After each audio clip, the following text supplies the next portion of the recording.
Hello lords and ladies, welcome back to Cartoon Hangout, your place for all things cartoon, and today that means a new Miraculous Ladybug review, even if it is a day later than it's supposed to be.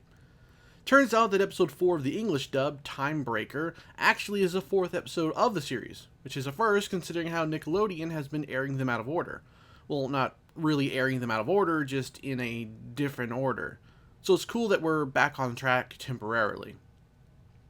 Now, I brought up Alex in an early review, and this time she gets a ton of screen time, considering she's the villain of the episode, of course. I believe this is the first time that she's spoken within the series, and Lord, she's got a much deeper voice than I imagined she would. It's pretty sweet, Dad, but I've already got a watch. Synced up to my smartphone. That's probably meant to fit her personality as a tomboy, but it was still pretty jarring at first. As supervillains go, she's got an interesting, if not all that visually spectacular power. The ability to time travel. The catalyst that gets her akumatized? A very special watch her father gives her is broken by her friends, and she goes back in time to get it back. Now, I've raved on and on about this show's action scenes, as they've all been great up to this point, but for some reason, this episode has some disappointing ones. I'm going to chalk that up to Time Breaker's powers. Since her touching you makes you disappear from time and gives her energy in order to go back in time, the action scenes have to navigate around that fact. So we end up with scenes that are just a really dramatic game of tag. Although I do want to applaud the writers for not making Time Breaker very overpowered, as one could easily become with time traveling powers. Instead of just being able to go back and forth through time, she has to absorb the energy of people to power her skates up for the journey. And I'm gonna go back in time and save my watch, using all you punks to do it. Go back in time?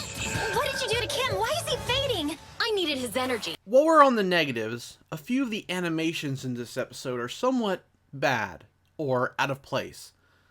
Take a look at the face Ladybug makes when her friend disappears. It's something of a dramatic, horrifying moment, and this is a face she makes? It comes off far goofier than I think the animators intended it to be.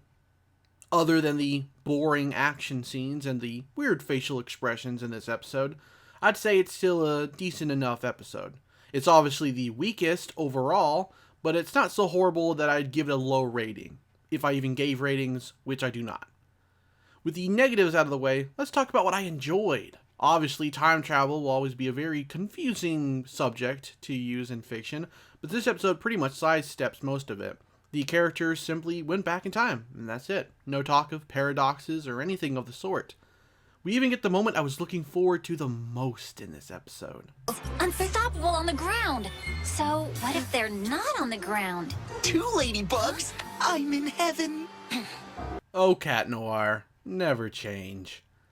It got even better when the two ladybugs teamed up with each other. It would have been cool seeing two Cat Noirs, but I guess the other one technically was out of time. Get it? It wasn't that funny of a time travel joke. And I think that's all I really wanted to say about this episode. It wasn't the best episode, and while it certainly was entertaining, it did have some glaring flaws in it. If you disagree, or agree, let me know down in the comments, as well as if I missed anything important that you would like to talk about. Thanks for watching, and take care.